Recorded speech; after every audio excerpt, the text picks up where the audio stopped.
Hi, my name is Mark Sirota, Chief Photographic Officer at the Polaroid Fotobar.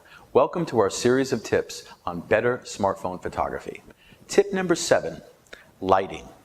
Lighting is the basic essential of what photography is. If you don't have good lighting, if you don't have proper exposure, if you can't see your subject properly, then it doesn't matter what you catch on your camera.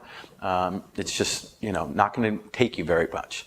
So when you're looking for the proper light, the sun. The sun is the best natural source of light that you can possibly have. Now the problem with the sun is that you can't look directly into it because it'll make you squint. There's a time of day, every day, where you can actually stare directly into the sun. We call it the creamy light. It's at 30 minutes after sunrise and 30 minutes before sunset. In order to get those really warm golden light photographs, I recommend that you work in those times of day.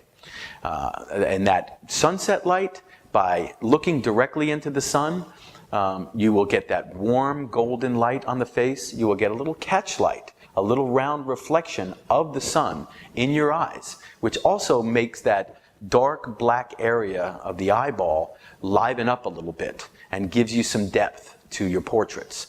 Now, if you can't shoot at that time of day, if you're standing there at 12 noon and you're basically have a one-shot deal, someone's getting on an airplane or a cruise ship and you're not going to see them for a long time and you got to make that picture right there and then the ideal thing is to wait for a cloud. A cloud is the best way to diffuse light. The sun gives you direct light. A cloud will diffuse it somewhat like a softbox or an umbrella, which are terms we use in professional photography to dull the light, to make the shadows more diffused instead of so harsh and crisp. One thing when shooting people in sunlight, whether there's clouds or it's direct sun, is hats are not a good thing. That hat will give you a dark shadow from the forehead to the top of the nose. It'll make the eyes completely disappear. And again, as I've said in previous tips, people have no idea what they like or don't like technically about a photograph. They just know they like it or they don't like it.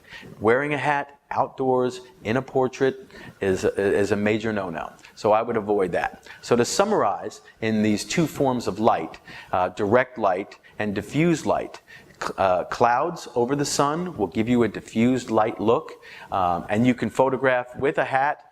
In some cases, if it's diffused enough, the light will just be everywhere and come from below and above. But direct light into the sun will give you a squinting effect unless you're working late in the day or early in the morning. Now, there's artificial forms of light. There's flashes that come on these smartphones. I suggest anytime you're indoors or anytime you're outdoors even, put on that flash. It's called fill light. All right? It fills in a little bit of the shadows that are created by the direction of the sun or lamps or lights that are indoors in a building. It enables you to open up those dark areas, add a little bit more detail to them, and it makes your pictures better.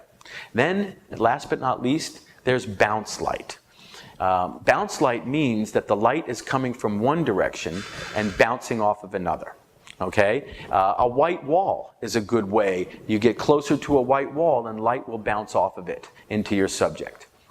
You get a bounce coming from artificial subjects like a white card or the sunshade that you have in your car. If you ever have one of those things, we call them elephant ears because they roll up and they pop open like flimsy elephant ears.